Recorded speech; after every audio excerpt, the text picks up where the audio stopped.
Chapitre 13. Il y avait dans l'église d'Antioche des prophètes et des docteurs.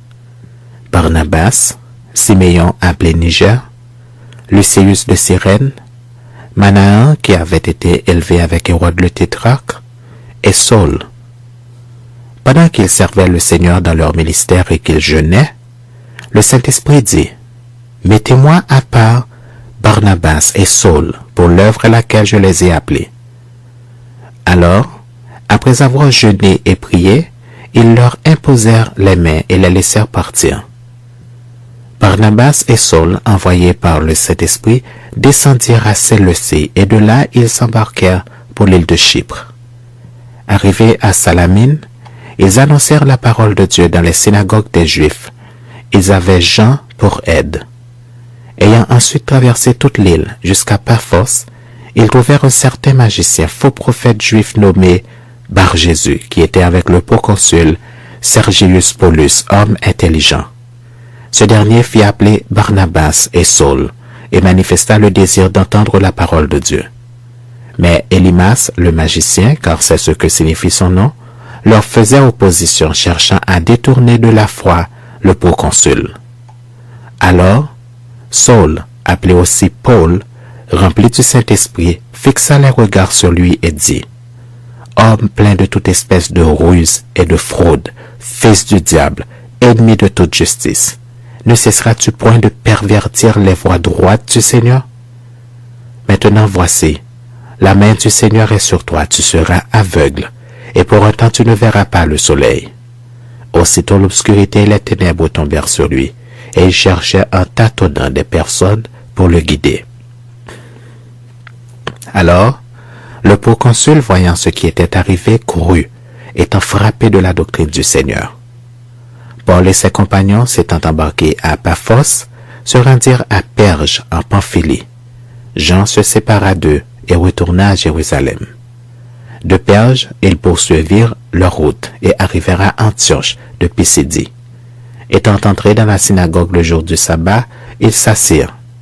Après la lecture de la loi et des prophètes, les chefs de la synagogue leur envoyèrent dire, « Hommes frères, si vous avez quelque exhortation à adresser au peuple, parlez. » Paul se leva et ayant fait signe de la main, il dit, « Hommes israélites et vous qui craignez Dieu, écoutez. Le Dieu de ce peuple d'Israël a choisi nos pères. Il mit ce peuple en honneur pendant son séjour au pays d'Égypte, et il l'en fit sortir par son bras puissant. Il les nourrit près de 40 ans dans le désert. Et ayant détruit 7 nations au pays de Canaan, il leur en accorda le territoire comme propriété. Après cela, durant 450 ans environ, il leur donna des juges jusqu'au prophète Samuel. Ils demandèrent alors un roi, et Dieu leur donna pendant 40 ans Saül, fils de Kis, de la tribu de Benjamin. Puis, l'ayant rejeté, il leur suscita pour roi David, auquel il a rendu ce témoignage. « J'ai trouvé David, fils d'Isaïe, homme selon mon cœur, qui accomplira toutes mes volontés. » C'est de la postérité de David que Dieu, selon sa promesse, a suscité à Israël un sauveur qui est Jésus. Avant sa venue, Jean avait prêché le baptême de repentance à tout le peuple d'Israël. Et lorsque Jean achevait sa course, il disait, « Je ne suis pas celui que vous pensez. Mais voici après moi vient celui des pieds duquel je ne suis pas digne de délier les souliers.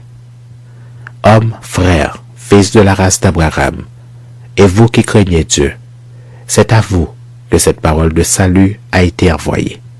Car les habitants de Jérusalem et leurs chefs ont méconnu Jésus, et en le condamnant, ils ont accompli les paroles des prophètes qui se lisent chaque sabbat. Quoiqu'ils ne trouvassent en lui rien qui fût digne de mort, ils ont demandé à Pilate de le faire mourir. Et après qu'ils eurent accompli tout ce qui est écrit de lui, ils le descendirent de la croix et le déposèrent dans un sépulcre. Mais Dieu l'a ressuscité des morts. Il est apparu pendant plusieurs jours à ceux qui étaient montés avec lui de la Galilée à Jérusalem et qui sont maintenant ses témoins auprès du peuple. Et nous vous annonçons cette bonne nouvelle que la promesse faite à nos pères, Dieu l'a accomplie pour nous, leurs enfants, en ressuscitant Jésus, selon ce qui est écrit dans le psaume 2. tu es mon fils, je t'ai engendré aujourd'hui.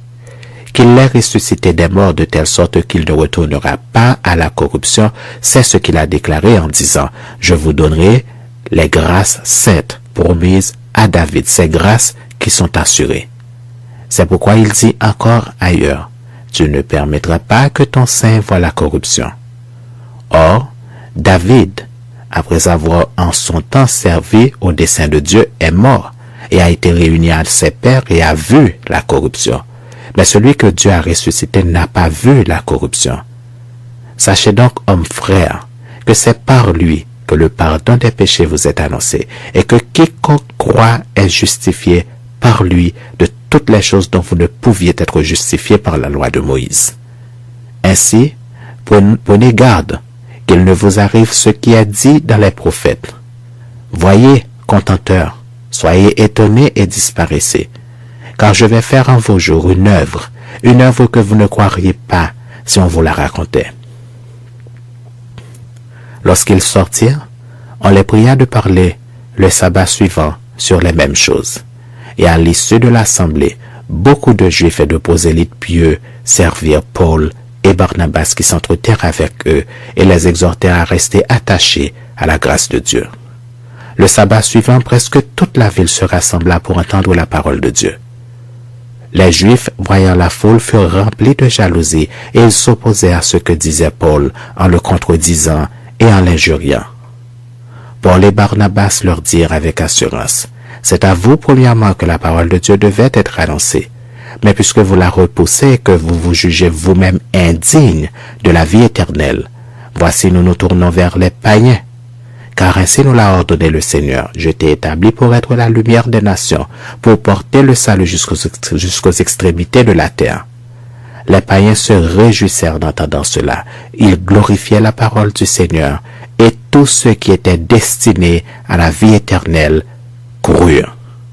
La parole du Seigneur se répandait dans tout le pays, mais les Juifs excitèrent leurs femmes, les femmes dévotes de distinction et les principaux de la ville. Ils provoquèrent une persécution contre Paul et Barnabas, et ils les chassèrent de leur territoire. Paul et Barnabas secouèrent contre la poussière de leurs pieds, et allèrent à Icône, tandis que les disciples étaient remplis de joie et du Saint-Esprit.